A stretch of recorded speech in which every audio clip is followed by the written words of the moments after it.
Now this is a feeling that you can do with your irons and your driver. It's just a general swing improvement. Now everybody is dying to get into sort of this position here, aren't they?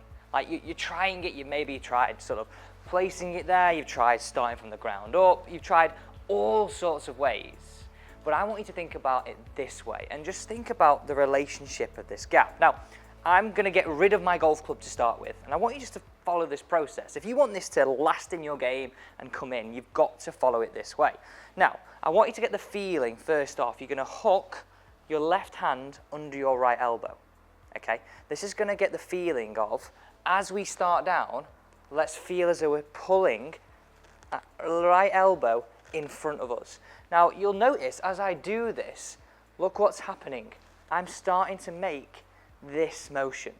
And the reason why I like this feeling of pulling it with the back of the hand, it's because it's a strange motion for a lot of us to make. So what I recommend at stage 1 is just try this for 8 to 10 reps. And you could literally get out your chair if you're watching this video and start to improve your swing. I promise you, this is where you can really start to improve with a simple feeling. So let's go to the top again. Get the idea.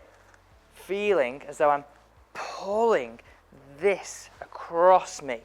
Now, after you've done that for 8 to 10 reps, this is what I would suggest to do further. Grab the golf club just in your right hand. And I'm going to grip it, right, almost down towards where the shaft meets the grip. And if you're doing this with your driver, again, you would grip in the exact same position. I want you to do this. Now remember, it's the relationship between them both, and we're training this feeling to be your trigger.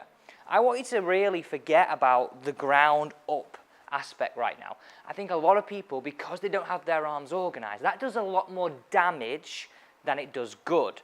So let's grab that golf club, hook it round again. We're sort of building on what we did at that stage 1 here, all the way to the top. And again, get that same idea. I'm going to pull. Now look what this does to my shaft.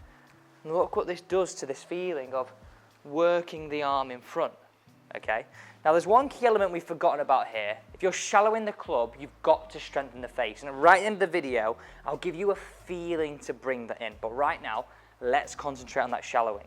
So you can really just do this by just going up, pull it across, let the golf club swing through. And I get a lot of my students just to do this constantly because it's a really bizarre feeling.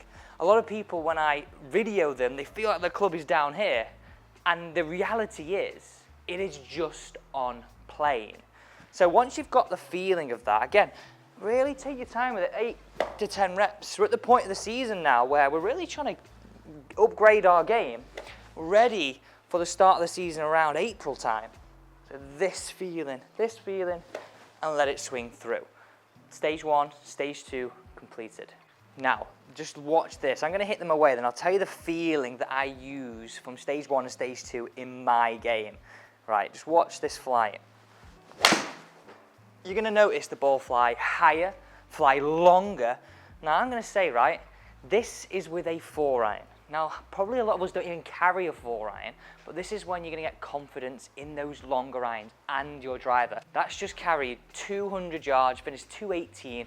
I'm going to hit one more, and I'll tell you that feeling. Now, what I'm sort of getting the idea of is that gap. Now, let me just hit this one away again. Let's see if I can match that up. So that's consistency we're bringing into your game as well. It was even better. Look at this one come back. High flighted, long iron shots become a lot easier. Now, the feeling that I had there is, and if I just stay here for you, that I get the idea of, imagine there's a balloon in here, right?